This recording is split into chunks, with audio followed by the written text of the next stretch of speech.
Hello and welcome to our live broadcast on Video Toolkit Essentials for Streaming School Events. I'm Rob Reed, we're here in our Los Angeles studios, and I will be your host today. A little bit later on in our broadcast, I'm going to be joined by John Landman of Teradek to talk about some encoding products, as well as Andrew Rodriguez from theCUBE. So a little bit about what's happening today. We want to give you some tips and tricks on the toolkit essentials that you need for producing and streaming your school events. We're actually streaming using theCUBE's content delivery network, their streaming service. So actually below that window you see on the broadcast, there is a comments field. Even audio sources in there as well.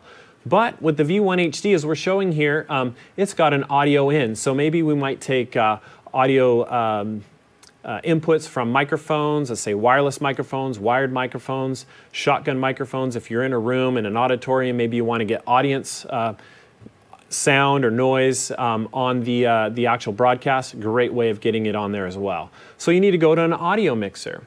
So next really is the key component of taking that audio and video content and then encoding it or taking it to a different format so that you can then stream it out to your content delivery network.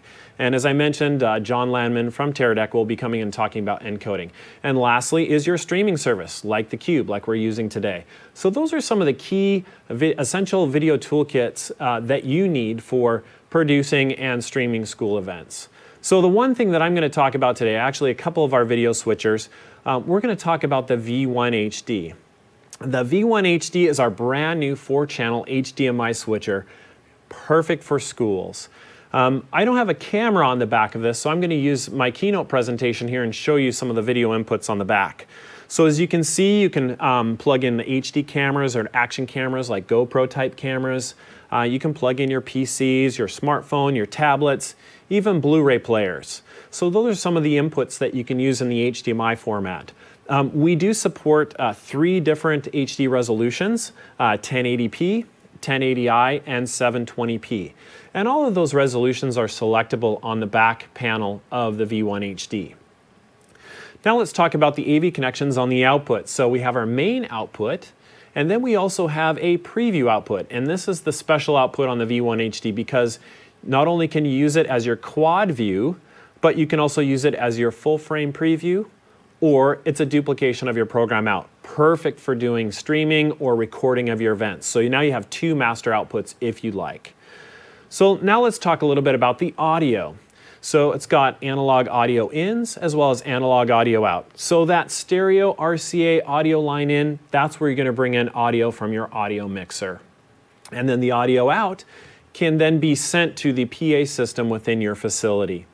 Let's talk about audio in. Let's say I'm doing a broadcast and I only need 1 microphone. It's got a little 1/8 inch powered plug-in for microphones such as the Audio-Technica AT9920 or the AT9900 or even the Sony ECM C155.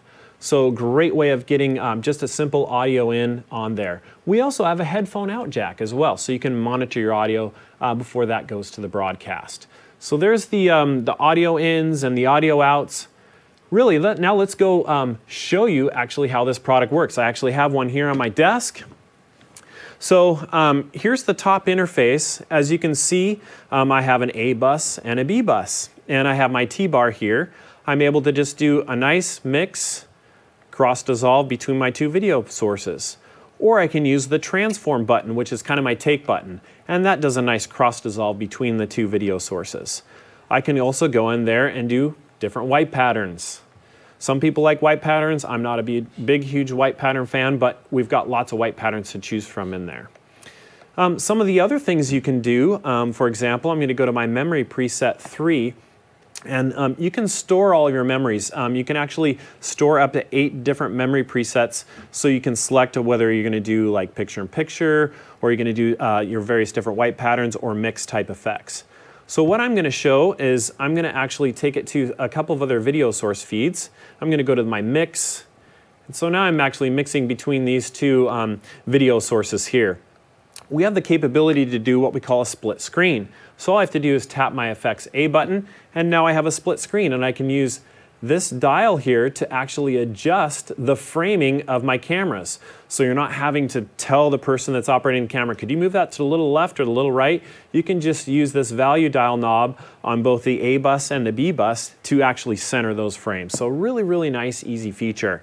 As you can see, it's very, very simple to use. So next I'm going to talk about keying.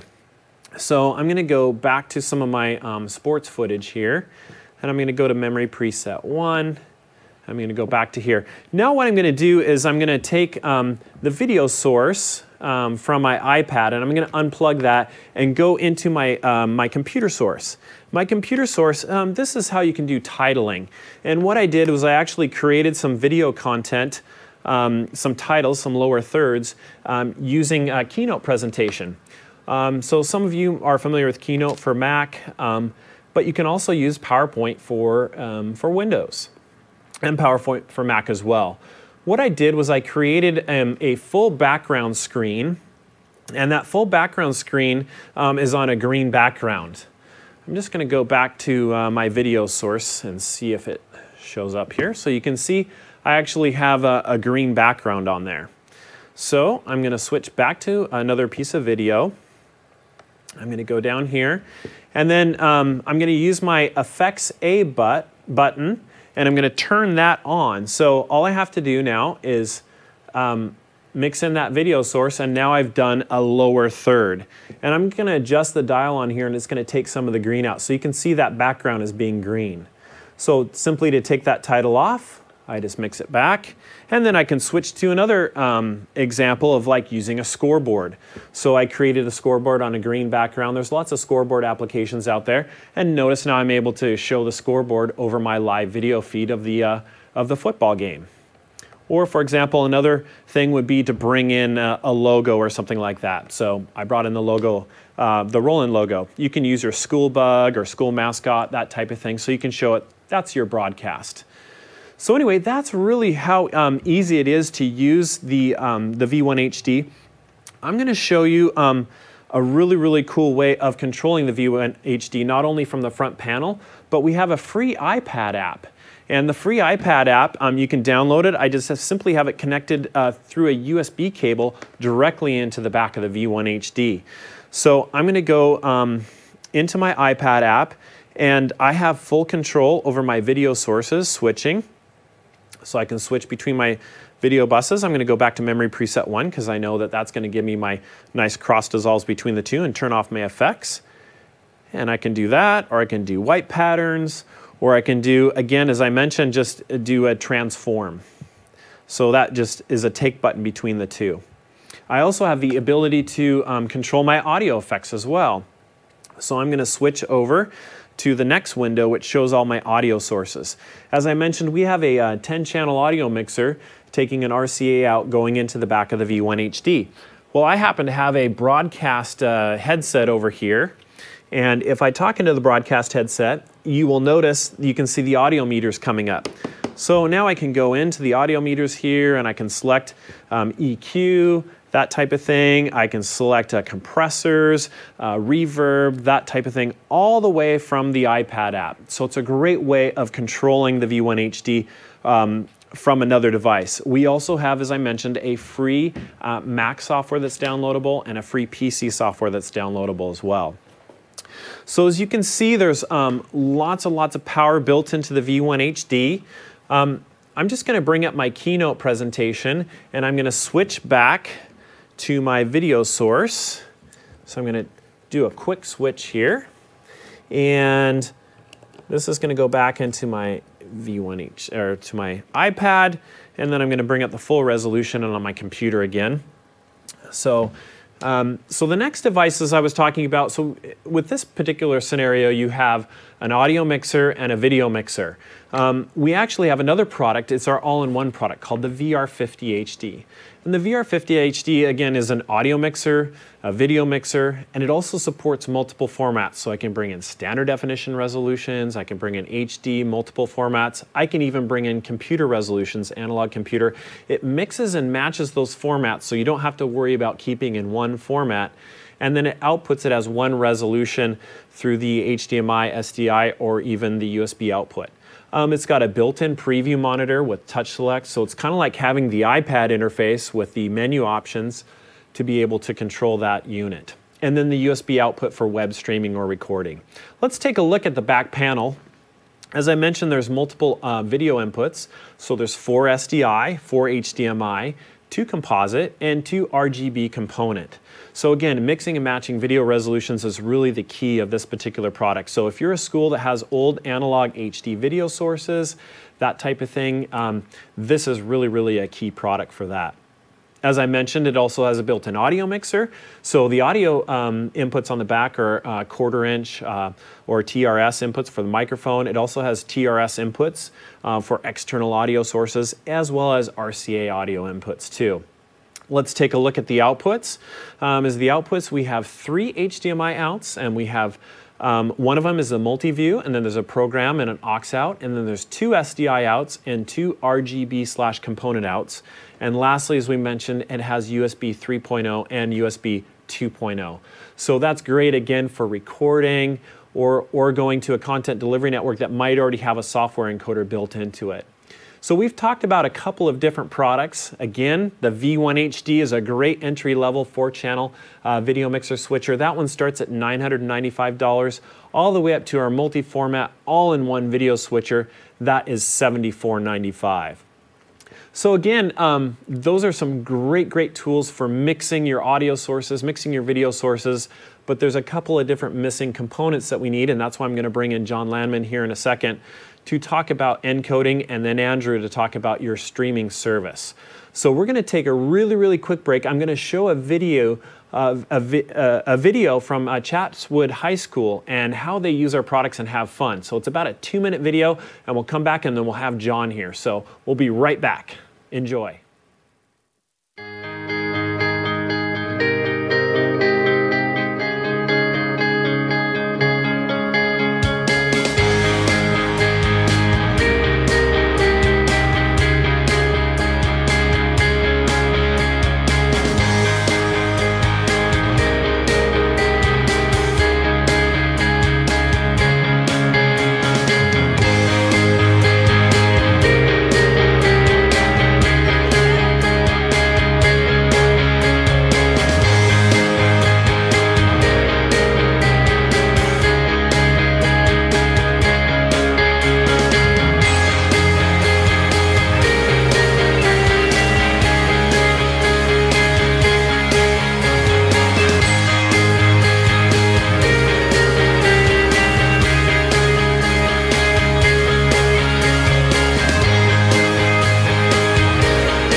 All right, welcome back. That was a lot of fun. That private school has a lot of fun producing videos using some of the roll-in video switchers.